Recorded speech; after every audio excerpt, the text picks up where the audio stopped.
Hey, and welcome to another awesome episode of the Growthvisory. As always, I am your host, Jim Crimella, and I am so honored and excited to have my guest with me today. She is a real estate expert in the Dallas-Fort Worth area. Please welcome Renae Anderson to the show of Sage Street Realty. Renae, how are you doing today?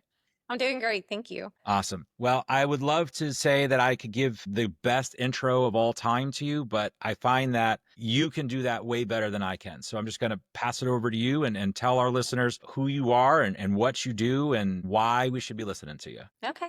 Yeah. My name's Renae Anderson. Obviously, I'm with Sage Street Realty. This is my baby company.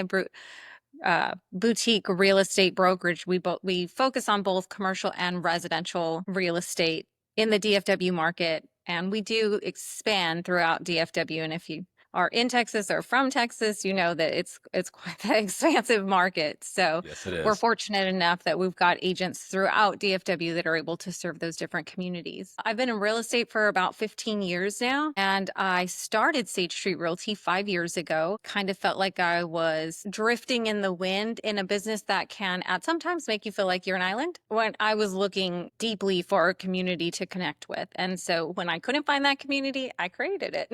There you go. Yeah. That's how some of the best businesses that have ever been Yeah. created have been created. I just read a story about Richard Branson, the guy who owns Virgin. Yeah. He created his airline because his flight got canceled. Oh my gosh, He's like, that's a great it got story. canceled. I wanted to be with my girlfriend, so I started a company. Yeah. So it's like sometimes it just inspiration strikes. You're not in the right environment. I can do this better. I'm going to do this better. Yeah. I don't know it's so much about being better and doing better. It was more finding my home. And I think that Okay. in a very saturated market, real estate, there are many practitioners. And I think that's a beautiful thing. There's a person for everybody. There's a business for everybody, but there's also a home for everybody in this business. And I like that I'm able to create that for some people. That's fantastic. Well, speaking to that, right, where you seem to have created your own unique home in that home environment, and that real estate tends to be a saturated business. How do you stand out? Like, how have you positioned Sage Street Realty to stand out, or at least stand unique, saying we may not be for everybody, but we are for this group of people? Like, how have you been able to accomplish that? Well, I think what I struggled the most at the beginning of starting this company with understanding I have two separate audiences. One audience is realtors or real estate practitioners, and attracting them to want to be part of Sage Street Realty. On top of that, our second audience is going to be consumer based, people who are looking to buy, sell, and invest in real estate. So that was a challenge, but I think the way I was best overcome that, and one thing that kind of sets us apart from other businesses is we created early on, or I did created early on with, the agents that I had in mind, the focus philosophy. Our focus philosophy means we treat everybody like family. I have a large family, so family is very important to me. That doesn't mean that I give everybody everything that I have or a shirt on my back, but I treat you like I would want somebody in my family to be treated. And I ask my agents to do that. I treat my agents that way. We create win-win opportunities. So it's always a matter of not what's best for me, but what's best for the situation. We communicate transparently. So it's our goal to always make sure that everybody understands the process that they're getting into, whether that's the consumer or the agent side, and that there's always this open flow of communication so that there aren't any surprises at any point in a transaction or in a relationship, whether that's agent or consumer based. We feel like every person is unique, and we like to play to each person's unique strengths. So we, focused all of our education and training specifically around people's unique strengths and bringing those out. And then we provide support from start to finish. So whether you're an agent with me learning to grow your business, or if you're a consumer coming into our company, we want to make sure that we're just providing that support from the time that we meet you to the time that we meet you again for your next transaction. Right. So, yeah. That's awesome. I love that philosophy on it. It's like, we're going to meet you, we're going to do a great job, and then you're absolutely coming back to us the next time. Yeah. That's So we're fantastic. focused on you. Yeah. I've never heard, I speak to a lot of financial people, a lot of real estate, a lot of mortgage, a lot of insurance. And Mhm. it really, it hit home just a minute ago where you said, you're not really growing, you're growing one business, but it's almost two business models, right? Like on one hand, you have a recruitment arm where you have to constantly try and recruit and nurture and grow agents so that Yeah. they can come out and feed the business with consumers. But then you also have the consumer side of it too, where that's the lifeblood of it. But really, one doesn't work without the other, right? Exactly. So, what kind of strategies have you been able to deploy to where you are recruiting and nurturing family members from the agent side of things so that they are equipped to then bring you as many consumer side of it as possible? Because I'm assuming I'm going to train the real estate agents, the actual agents themselves, and then they're going to go out and do their jobs, which will then in turn bring us the consumers that feeds the rest of the machine. Exactly. I found really early on that the larger box brokerages that I started with did not have a consumer arm. And I felt like that was their big challenge and what I was trying to overcome from the beginning. So the strategies I deployed in order to overcome that huge gap that I saw in the market was one, over educating my agents on the focus philosophy, get back to that. And everything will go back to that focus philosophy, making sure that they understand not only do I have that commitment to them, but I expect that level of commitment outside. So we call it our extended family. Fair enough. And then, so one, it's definitely education focused to make sure that our agents and our realtors and our internal family recognize the focus philosophy. Also, making sure that we're advertising to both consumer and agent, because as you said, one doesn't work without the other. And what Right. I found was many agents were looking for, I want more leads, I want more business development. Some people want the silver platter. And don't get me wrong, that's fantastic. But I'm always of the mindset of teach a man to fish rather than just to give Yeah. them, you Right. know? Right. But it does help when we try to be an extension of their business rather than being Sage Street Realty is the business and you are part of our business. We want to be, you create your brand, you create who you are in this business, because that's how the more genuine you are, that's how the more people will relate to you. And then we get to just be an extension of that, the support system behind it. And then, making sure that everybody just feels like they've been taken care of and they've had that raving fan experience or the focused on you experience. And so that's kind of what we've. Awesome. No, that's awesome. So, what are you doing right now to appeal or to attract potential new agents to come into your system, right? Because everybody gets a license and then it's sort of like they have to go hang it somewhere. And I remember eons ago when I was in the real estate space and in the mortgage space, I'm like, I got my license. I'll go hang it with Century 21 because everybody's heard of Century 21. And I felt that emptiness Yeah. of the thanks for The, the license, kid. Go get us deals. We'll see you when it yeah. happens or if it happens, right? Yeah. So, how do you go about recruiting those, whether they're experienced agents who may have been disenfranchised or were in the market and then got away from it because they just didn't feel like they had a home, like you're saying, or the fresh people that are, I got laid off. I'm going to give real estate a crack. How do you go about, getting in front of them saying, come look at what we have to offer and realize that we may be on a boutique level and our name may not be Century 21, but your experience and the things that we can provide are going to help you in your career so much more. Alcohol. No, I'm There we joking. go. I like it. So happy hours. Seriously, no, not just happy hours. As a boutique brokerage, when I first started 5 years ago, I was nobody. I was a good producer when I was in real estate as a single agent. I created a team. And then I created Sage Street Realty. So how do I get people to trust? I am a nobody. So, a couple of things. I fake it till I make it. I got an office space that was co-working and had beer on tap and a gym in the building. And I Nice. would go to my only audience at that point was new agents because they didn't know right from wrong, left from right, big from small. And so that's where I had to focus my efforts at the beginning. And so I would go to these champions classes and, different business classes where agents were learning the life. And I would sponsor, and then I would tell them all about how we have beer on tap, we have constant happy hours, like at least come check us out. Like, let me just send you an email with All our right. For next all of you 5 watching, if you need to grow a business, just get people drunk and that will help them. get people drunk. Yeah, offer beer and people will come. There you go. Yeah.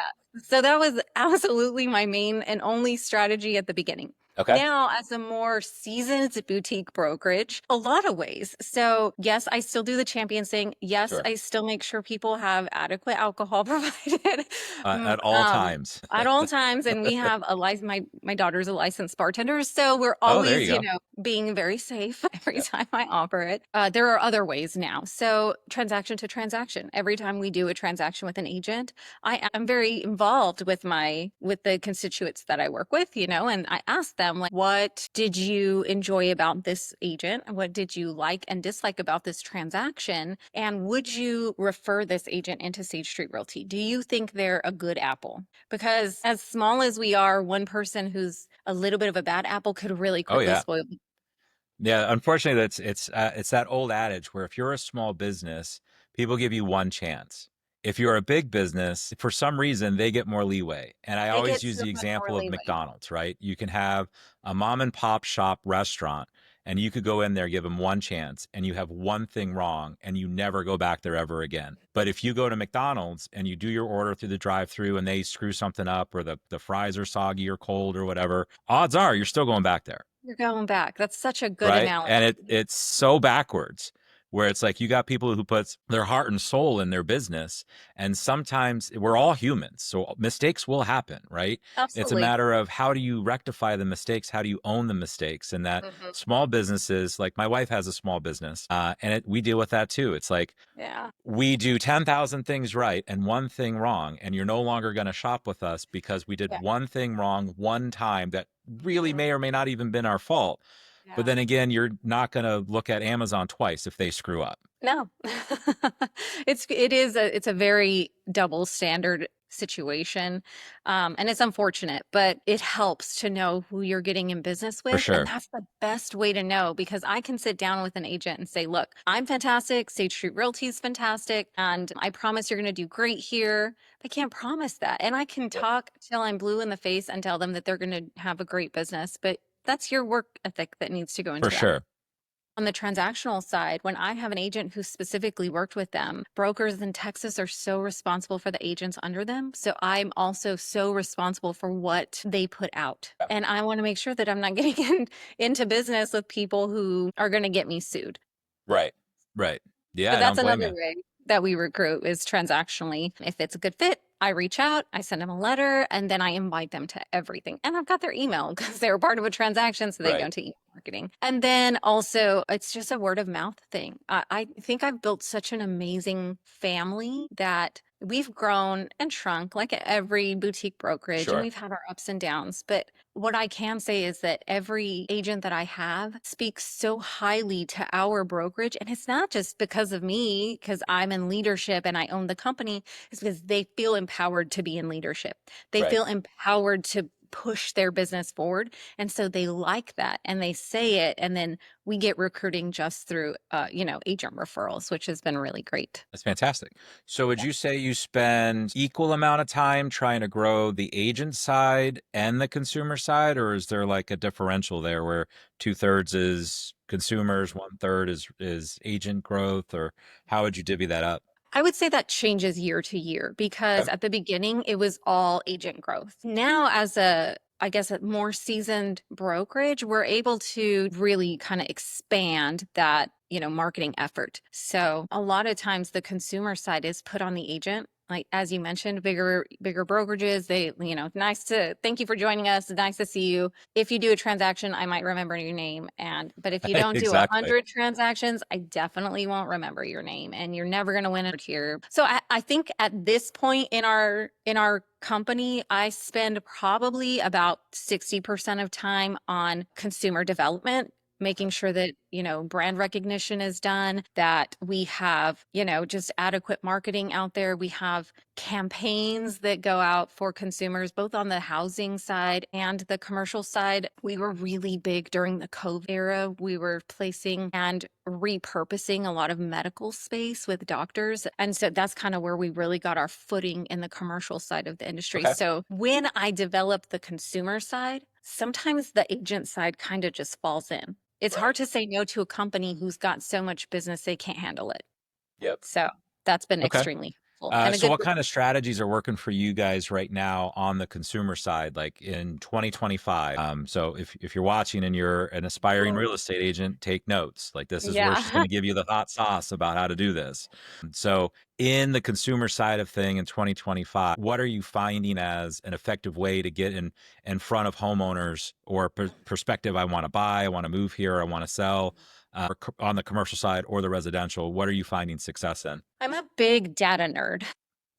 Me I too. drive my marketing dollars and efforts into where I see the most closings. So, and I reevaluate that every year, not only internally, but throughout, stats that are published in our own boards and all the way up into the national boards. So I think it's something like 65% of transactions that are closed in the country are based on referral from somebody Yep. or a sphere situation. So somebody that somebody you already know, like, and trust, that either they've recommended to somebody to you, or they're already going to buy with you. They're your best friend. So right now in 2025, our main focus is two things. One, event marketing. Client appreciation, community appreciation. And this is actually our first year as a brokerage doing this. Normally I coach agents to do this, like, man, put on an appreciation event, like Right. partner up with your lenders and your insurance company and put on an event. Because when I started out in real estate, I came from a web development background. I'm a big, like I said, data nerd. I'm a spreadsheet person. So being out there the way some realtors are out there was not an option for me as a more introverted person. But what I could do, because again, I've got a big family, was throw a party and host it and be chatty in that environment. And so I started with that. And I had so much success that I still believe, even today, I mean, that was 15 years ago, even today, the best way to spend your time and marketing dollars is in a face-to-face environment. It's expensive to do that on a one-on-one situation. So I can't take every person I know out to coffee. I can't take every person I know out to lunch. I can't even get on the phone sometimes with, like, my cousin from I haven't talked to since the last family reunion to see if they want to buy or sell. I struggle with that. Some people are great with it, and I think that's amazing. But personally, I think that getting a big group of people in one room with the focus that I'm a realtor, and it's already said by you coming to this event, I provide fun and I provide an engaging environment. And then I also provide value and education and camaraderie in that event. I think that those events used to just stack my next year. And so we're actually doing that as a brokerage this year, just to take some of the financial burden off of the agents, because it can be a little bit daunting. So I think that number one is, like, just in your sphere and in your database, like, really drill down on that. Who do you know and who do they know? They already like you. They already know you. I know a lot of people find business on social media, and that has been a huge growth. But because the growth went from, in 2013, if you ever look me up in 2013, I have these really embarrassing YouTube videos, because I think I was probably the first person on YouTube as a realtor, one of the first. And now I'm dating myself a bit, but I was out, in the town touring parks and stuff. It's so done now that a lot of times the, like, scroll effect, just while you might get a view, there's not a lot of interaction. And sometimes that interaction can be not as appropriate as it should be, or professional as it should be. So I think that there's a real value in just not old school. I don't want to say old school tactics, but getting back to the basics of connecting with people. So I think we're finding that as a society. I apologize for jumping in here. But I think after COVID happened, we got all splintered as a society, right? Where we're in we're our own little cubicles and we only meet via Zoom or whatever. And now it's almost like it's cutting edge to go, I'm going to go have a conversation with a human, Yeah. right? What? You're going to talk to them in see you in person? person. And then because it's been so rare over the last 5 years, it's incredibly effective, right? The only downside to growing a business that way is there are only so many hours in a day. So there are only so many meetings you can take in a day. Yeah. But as long as you balance it, it is still, I agree with you 100%. Referral business, word of mouth business you can't get it. There's not a better quality lead or potential business partner or potential business opportunity than that. 100%. So on the social, and that actually leads all back to the event that you throw every year, once or twice, that's really large, where you're able to do that at scale, but still feel like it's face to face. You can What if you still make. work with like, I'm sure there are neighborhoods that Mhm. you prefer to work in. Is Yeah. that Oh, yeah. true? Is that a true statement? Like, A I know lot of Dallas Fort agents. Worth, Mhm. it's a giant metroplex. Right. Oh, yeah. I'm like a city base. I have a school district, Yeah. because it would be like throwing a cracker in the ocean and literally nobody's going to bite that. It's just too big, too many people. Yeah. Right. You have So to it's need. almost like, can you create, you seem really good at the community event things, and you obviously are really good at providing alcohol. So could you work it to where you Yeah. have a community event for the neighborhood and you put on, like a good old fashioned block party Mhm. before that neighborhood, sponsored by Sage Street Realty, and maybe it's come for free drinks, meet your neighbors, have some fun, learn about the numbers that are in your neighborhood, like number Mhm. of houses sold, what are they averagely selling for, Mhm. what is the average days on market, that kind of stuff, what trends are coming in, like the number of buyers. So you're giving that educational piece, you're providing fun, and now you've just exposed yourself to a whole neighborhood or a whole school district versus just calling friends, family, people that already know you. Absolutely. Yeah. On the event side, and I've actually done this in the past as well. And the way to mitigate the cost again there, not only through your own partnerships that you create, but in situations like that, I partnered specifically with a city. So I was able to utilize their public library event space for free. They didn't provide, any They don't have financial alcohol there though. assistance. No, but they marketed that for me. I could have alcohol, but it had to be outside on the street in There a you go. truck, Okay. you know? When there's a will, there's a way. There's always a way. And what that created too was the city that I did this in, we were able to partner with the city. They marketed the event for us so that, I can't knock on every door. And it Yep, was expensive to mail to every door, for even sure. with Every Door Direct. But the city was able to do that for us. And we did it right around tax season. So the value that we provided in that particular event was, let us create you a custom CMA so that you know the value of your home so you can go protest your taxes when tax come, when those Gotcha. tax bills come around. And so we had a whole station of agents just sitting there running CMAs. We had the food truck vendors outside that the city was allowed. They didn't have food truck allowed in this city at that Okay. time. So I was able to connect these food truck people with the city that we were hosting the event in. And then it ended up becoming this thing where they started allowing more and more food trucks and then created a food truck area. And we Yep. kind of got to contribute to that, even though it was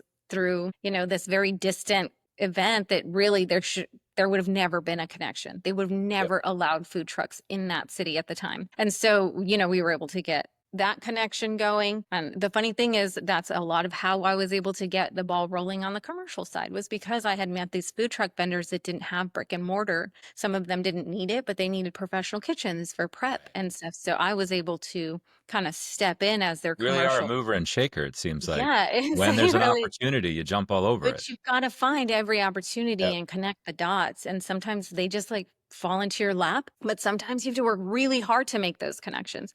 Took me almost 7 months to get this particular city to call Wow. me and approve these permits and do Yep. this. But once they were on board, it just went from what I thought was going to be maybe 20 people showing up at my event to a citywide event that That's awesome. created all this new opportunity in the town. Is that going to be an annual event, or is that like a one and done type of thing? I did that 3 years in a row, Okay. but I moved out of that city, same school Okay. district, but Gotcha. the area is multiple cities, and once I wasn't a resident anymore, they just didn't seem as receptive to it. I would have Okay. loved to keep up. Also, right around that time, COVID hit, and it was just getting harder and harder to, stay engaged and get people together. So I think that may have been part of it. I moved out, and we, started creating other opportunities, and Sure.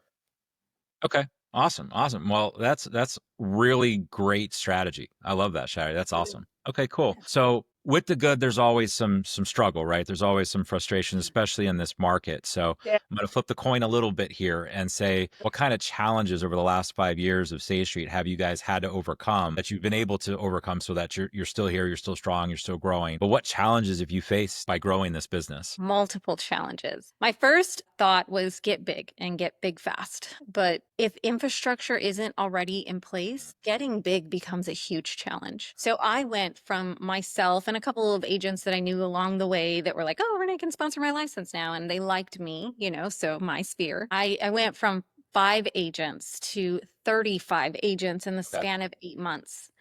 And infrastructure wise, I didn't have the systems and processes in place to onboard the correct training, that I didn't have to be hands on with every single individual agent. I didn't, market challenges, COVID hit. I Yep. started a Sage Street Realty in 2019. September of 2019. We really got the brunt of COVID in March of 2020. So I only had 6 months, in office with my agents. And even though real estate was actually classified as one of those services, like a mandatory Right. service, so we were still Essential able to services. work. Essential service, yes. We were still able to work. I just couldn't hold internal meetings. So then there were these challenges of, well, where do we meet and how do I get these people together? How do I educate them? How do I train them? How do I build their business like I promised to do? That was probably one of my really biggest challenges, was structure and systems and processes. And then because of that challenge, you start snowballing, right? To people. I didn't have enough people to serve people. So me being the one hat of the business, marketing, admin, management, leadership, training, recruiting, everything, I was spread so thin. I And can so I imagine. hired an admin, but then not every person works out. And while she was amazing, it didn't last. So once she left, I found myself so spread thin and so worn out that I threw my hands up and I took a huge step back. And I took my brokerage and I found a bigger brokerage and I said, we're just going to be a team. And I joined a big box brokerage as a large Sage Street Realty group. I learned so much from that experience. Foundational, I learned that you need a strong foundation. You can't just build, build, build, build, build. Yep. Eventually it topples. I learned that I need to learn to say no at some That's really point. hard on a new entrepreneur or a new business owner that's structuring, because every opportunity seems like it's an opportunity. I have If to I say yes. don't say yes, then they'll Yep. never come back. So I Right. really had to pick and choose those battles and those wins and what just wasn't maybe worth my time and what God maybe didn't have for me right now, I really had to start meditating on every opportunity. We did not stay long at that big brokerage. Yep. It did not work out, but it gave me just a completely different perspective because they had systems in place. They had foundations in place. So when I was ready about 6 months later after that, I started just building the foundation back. And I had a good conversation with them, like, this wasn't the right move. I apologize, but we're going back. And so I built my foundation, and by that time everybody had left. So my 35 agents quickly dwindled till about 4. And so I told my 4, like, come back with me if you want to, no pressure, but I'm not going to have anything for you at this time. Then I started having to compromise financially, so that I had the time to build what I wanted to provide, the Right. structure and the training and everything that I said I wanted to be it before I had people on board. And that was in 2022, 2023. 2024 was our first year back, like full year back. So we came back in Gotcha. 2023, mid 2023. 2024 was absolutely, like, 2023 was my foundational 6 months that I took to build all those processes. And you want to talk about sacrifice of time and blood, sweat, and tears, like, went into that process. In 2024, we spent the whole year just kind of trying to financially rebuild, because when you Sure. take everything apart, there's a financial gap. And so now in 2025, I really feel like we're able to just build on the Now the actual, foundation's been set, yeah, right? So now you actually can build the build on that business foundation and on the not crumble. consumer side, on the agent side. And we're able, we've got everything set up well that we're able to we've got managers, we've got admins, we've got mentors, we've got, and so now it's just a matter of getting more and more people to recognize who we are and how much we actually do have to offer. And I think overcoming those challenges more than anything, or just believing that I was good enough for Right. everybody, because you look around as a boutique broker and there are a bunch of boutique brokerages and there are a bunch of big brokerages and everybody seems to be doing better than you. But I think really just focusing inward instead of outward, and that's helped a Yeah, lot. it's the same. So many people fall victim to that on social media, right? Where it's like you look at Absolutely. everybody's lives on social media and everybody's life on social media looks amazing and your life is terrible compared to their Yeah. life. But Yeah. everybody's life is the same. Like no matter how big you are, you go through the same struggles. It's just Yep. if you're doing $100 million a year, you have $100 Mhm. million problems, Yeah, right? It's just absolutely. like if you have a $10 million a year business, you have $10 million problems. Hmm. So it's the problems get bigger as the numbers get bigger. I can attest to that from growing. I had small businesses, I've had large businesses, I've helped large businesses get bigger. And it's the challenges categorically don't really change, right? Right. It's training good people. It's just like you said, it's training Hmm. good people to work in your business. It's making sure you have enough lead flow and enough business to come in to support all that and to grow on a steady curve while there's still maintain a bottom line. Cause that's the whole point of running a business is to make a bottom line. You have to Mm, do that in a way that is that sweet spot. And if yeah. you grow too aggressively, you get thin on one end. If you don't grow enough, you're growing thin on another end, right? Where like you're limiting the growth curve, if you will. So it is that is the plight of the entrepreneur. For all of you watching Hmm. this that want to grow a business, there it will always be a balancing act, whether you're just starting out or you're at 1 million or 10 million or 100 million or 1 billion. The problems grow. The good thing about having a grown business is that usually you should have some capital to weather some of the storms. Yeah. So that's awesome. Thank you for that. It sounds like, you could just tell the passion that you have. You're not just trying to hang a shingle, get a bunch of people hoodwinked into hanging their license with you and hoping it works out. You Yeah. did the right thing. You took that step back. You put the foundation in place. I'm assuming now there's a training course that people can go through, whether you're there or not. It's Yep. probably self-paced Yep. and it delivers 90% of the same results as if you were teaching every class. Exactly. I would imagine that 6 month to 1 year sacrifice of building out that foundation is going to pay dividends now for the next several years, because I do fully believe that interest rates long term will continue to come down somewhat as the Hmm. economy starts to stabilize. I think the real estate market will also stabilize. And you always have to look at opportunities, because Right. when one area is down, there is always an area that is not down that is growing. Yeah. So it's just keeping nimble enough to where you can keep an eye on that stuff and take advantage of it when it's there. So if I come back and we have another conversation a year from now, and I say, Renee, how'd 2025 go? And you can look back and reflect on what you've accomplished or what you're planning on accomplishing in 2025. What does that ultimate win look like for you? Like if we're in 2026 sipping coffee and I come visit you in Dallas, what's that win look like? Well, that's actually a great question because, as you mentioned multiple times, the market has been rocky, especially the residential market. But I mean, coming out of COVID, the commercial market was just as bad. And on top of all of that, as realtors, there was this huge settlement that was done by a group of sellers who sued their realtors, all based on their commissions and how that was structured and communicated. Because of that, I saw such a big gap in the market for people who came in during COVID when it was easy. Like you could basically sneeze and you had a new deal and you Right. could sell it and it was easy. So many agents came into the market at that point and didn't learn the grit that you have to have and the thick skin you have to have in this business. Not their fault. And some people were really good at just overcoming that right away. And some people didn't have the time to grow the thick skin, just Yep. throw it in the pot and then take it right Yep. back. So I'm a crazy person. Oh my gosh. I created another brokerage. It's called the Grove Realty, and it is a Okay. Texas based brokerage. And it is a license holding company, non-boarded.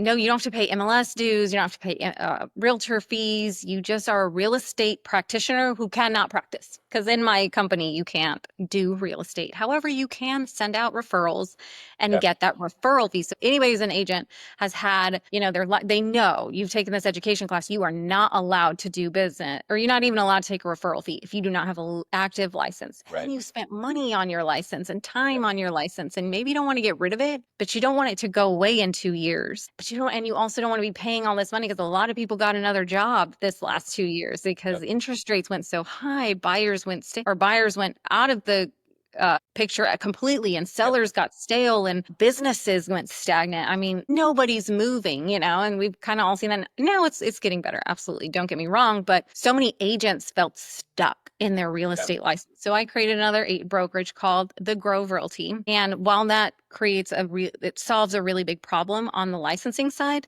it creates a huge opportunity for my agents at Sage Street Realty, because I created it so that you can send your referrals to whomever you want to, by all means. Nice. Right. It's a flat fee that you pay at the beginning of the year to hold your license, and then you can get whatever you negotiate on your referral fee. You can get it. I charge nominal fee per transaction to process the payments, et cetera, et cetera, et cetera.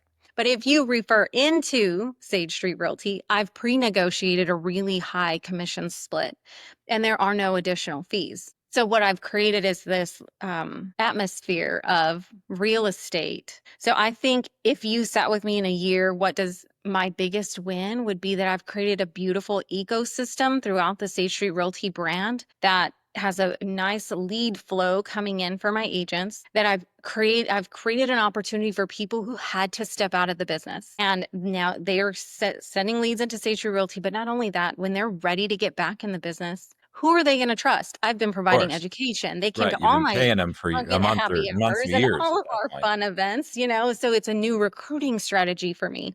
And I'm able to branch out of just the DFW area because now I've got it already in this brokerage. I have agents like down in the Rio Grande Valley area. I have agents in Florida, So when Right. I'm ready to take Sage Street Realty to the next step, I've already created this really nice ecosystem that feeds itself. And That's that, I think, fantastic. is what I'm looking towards. Have you started trying to push the other brokerage as well? Mhm. And then how are Yep. you doing that? So right now it's been like really slow and word of mouth because what I've been doing is really testing. If I didn't learn anything, it Yeah, was, yeah. test your systems and make sure the foundation is strong first. So I've got 6 or 7 agents in that brokerage now. And I think like 3 more coming on that are getting ready to just like close this last deal and be done with real estate, probably by quarter 2, maybe right at the beginning. And so I've been going really slow and testing with this small group of agents. This is what I'm calling my beta group, I just want to test. I want to see like how much business is actually coming out of that. How long do they sit in that company? So I started it at the beginning of 2024, kind of did nothing with it, and then really ramped it up towards the end of 2024. So now, we've got some people going. Some people are in there. Some people are, starting to refer, and I'm starting to get little pieces of data that I can utilize. But I think ultimately how I'll grow that business is going to be through social media ads, Yep. social media ad marketing and testimonials. Cause I've got some really great testimonials for agents that are just so excited that they had somewhere to put their license where they didn't have to pay all the additional fees. And they didn't Right. feel that pressure to stay active. Fantastic. Awesome. Very good. Thank you so much, Renee. I appreciate it. Now, if for anybody watching, if they wanted to get a hold of you for whether it's hang license through the second brokerage or do business with you from either a commercial or residential side, how can they get a hold of you? I think the best way to get all of my contact information at once would be to jump onto our website. It's sagestreetrealty.com. So Sage spelled out, street spelled out, and then realty, sagestreetrealty.com. You're going to find everything there, everything from what we offer on the commercial side, because if you know anything about commercial real estate, it's extremely niched out and you need to be an expert in every area. So as we add agents and areas, and I'm vetted and verified that they are actually an expert in that area and not just a self-proclaimed, then we add them to our portfolio. But there's, on our commercial side, on our residential side, you can get a plethora of information. We continually write blogs on there. All of our contact information is there, including all my agents and a nice little like blurb all about me if you're really curious about who I am and where I came from. Fantastic. All right. Well, thank you so much, Renee. Again, if you are interested in working with Renee or talking to her about opportunities that she has, go to sagestreetrealty.com. And as always, thank you so much for taking a half hour, 45 minutes out of your day to watch the Growthvisory. And we'll come at you with another one soon. Renee, thank you so much for joining us. It's been an Thank you. absolute pleasure. Thank you so much.